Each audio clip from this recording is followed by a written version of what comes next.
I have come to cast fire upon the earth. Jesus speaks to us this morning with a kind of apocalyptic urgency. Doesn't necessarily feel like it maps with mid-August mentality. Sometimes it feels like Jesus is coming to set ablaze those things which for our entire lives we've been trying to extinguish or forget about or avoid or run away from.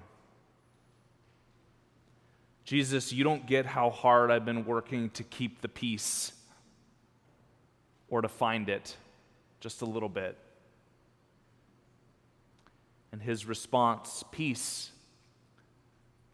I didn't come to bring peace, but division. Father against son, daughter against mother, etc.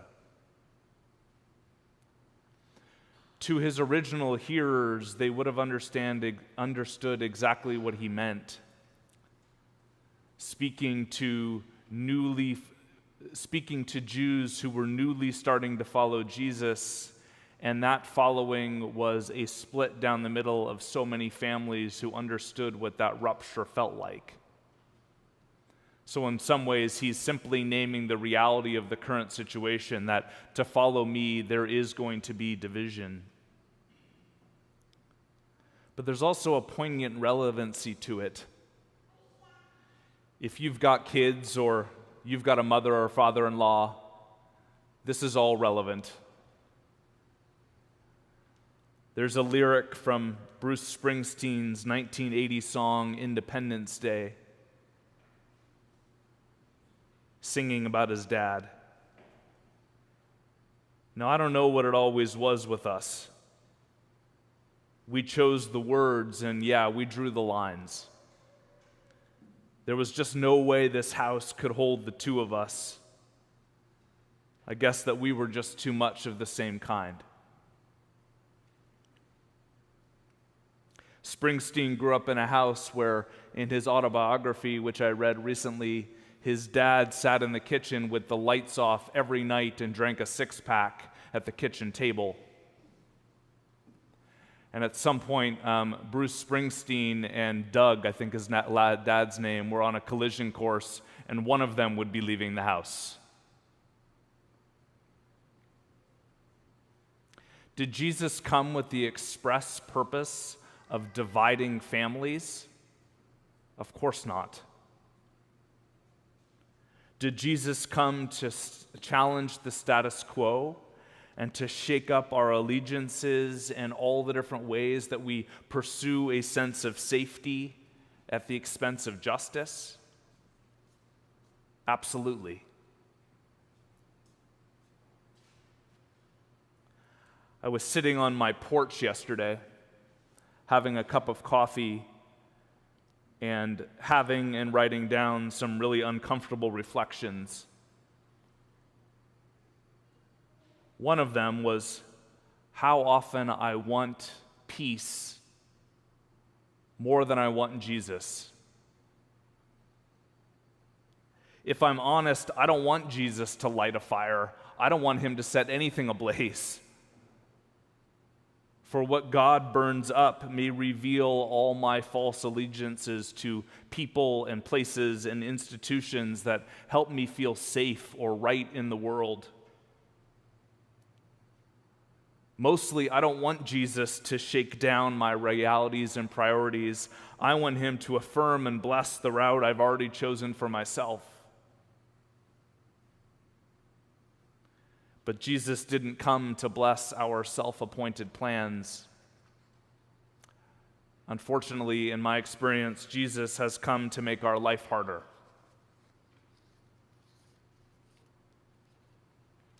One of the ways God self-identifies in the Old Testament is as a consuming fire. Another word is a refiner's fire. It's a particular kind of fire. It's not a wildfire. It's certainly not a campfire, but a refiner's fire. One that is kindled and tended by someone who is a master at their craft. one who's in the business of heating something up until it's malleable enough to bang and purify and shape, and to make it into a tool or an object of great purpose and beauty. The scriptures are full of images of God as the fire that burns away anything that stands in the way of God's love. A few examples. Jeremiah, speaking for God, says, "Is not my word like fire, and like a hammer that breaks a rock in pieces?" The psalmist says, "The promises of the Lord are promises that are pure, silver refined in a furnace on the ground, purified 7 times." The last book of the Old Testament, Malachi, says, "For the Lord will purify the descendants of Levi and refine them like gold and silver, until they present offerings to the Lord in righteousness." This refining fire of God's love burns still. When we tell the preacher, "That message was for me today. How did you know my situation?" "We didn't. We're not that smart." That's the fire.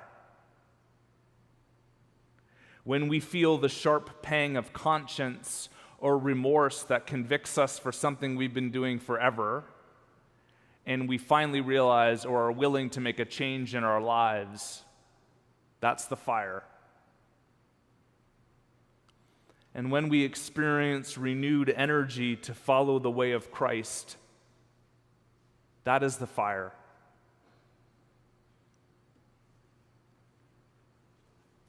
In the Western Church, of which Anglicanism is situated, there was a true but also unfortunate focus overly on sin, as though the goal of the Christian life were to have less sin. In the Eastern Church, however, there's a totally different trajectory. And that trajectory is a part of theology known as theosis, and it means union with Christ. And in that theology, on that arc, the goal isn't to sin less, or to become a better person. The goal of our life is to become one with Jesus, one with God. And that begins now, and that culminates in the age to come.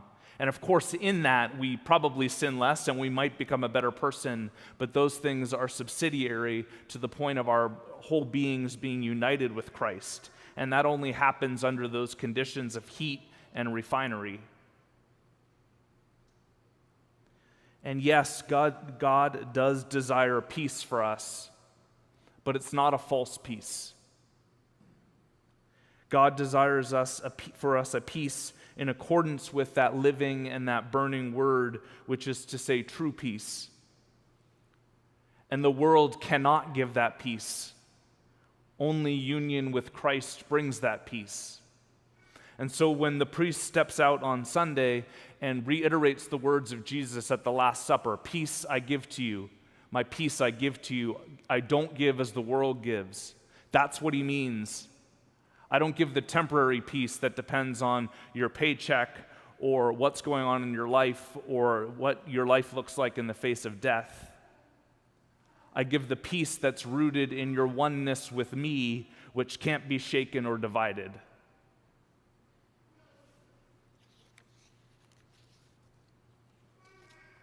I know all too well that the fire of the Holy Spirit can feel scary. Sometimes it even feels like death. But I swear it is also the fire that heals and reveals us for who we truly are, so that we might become who we were always meant to be.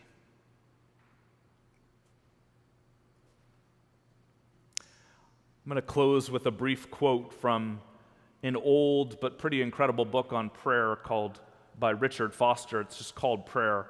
I've shared this quote once before.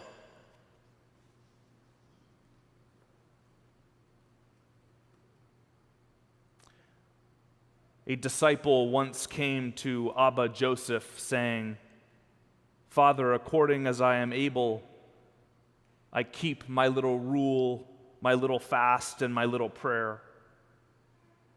And according as I am able, I strive to cleanse my mind of all evil thoughts and my heart of all evil intents. Now what more should I do? And Abba Joseph rose up and stretched out his hands to heaven, and his fingers became like 10 lamps of fire. He answered, "Why not be totally changed into fire?"